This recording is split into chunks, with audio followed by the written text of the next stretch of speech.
There are two different sorts of asset surveys. So when would you expect to have a published document that says that we are, as the prison service, professionally and accountable to ministers, happy with the state of the estate?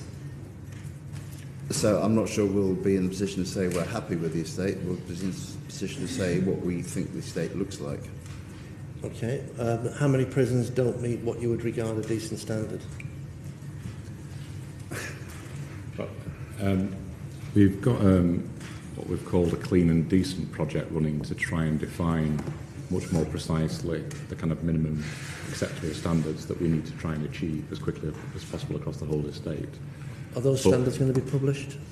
Yeah, that'll be openly available, but what we won't have for some time is a kind of commentary assessment for every single prison in the estate against those standards.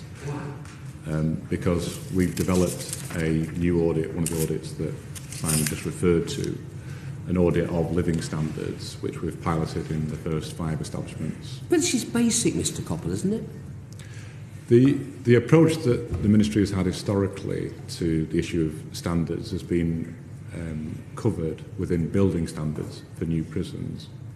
And a lot of the fundamental requirements of a cell are reflected in those building standards. The reality of our position is that in considerable parts of the estate, a lot of older accommodation does not meet those new standards, but it does meet the basic requirements that we would have.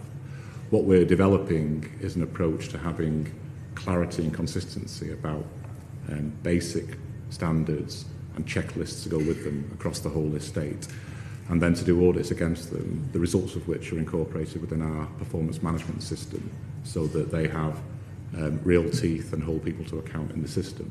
But the system has not had that type of attempt to define minimum basic acceptable standards. It's had a set of standards which have been for new builds and have been beyond a considerable part of the estate.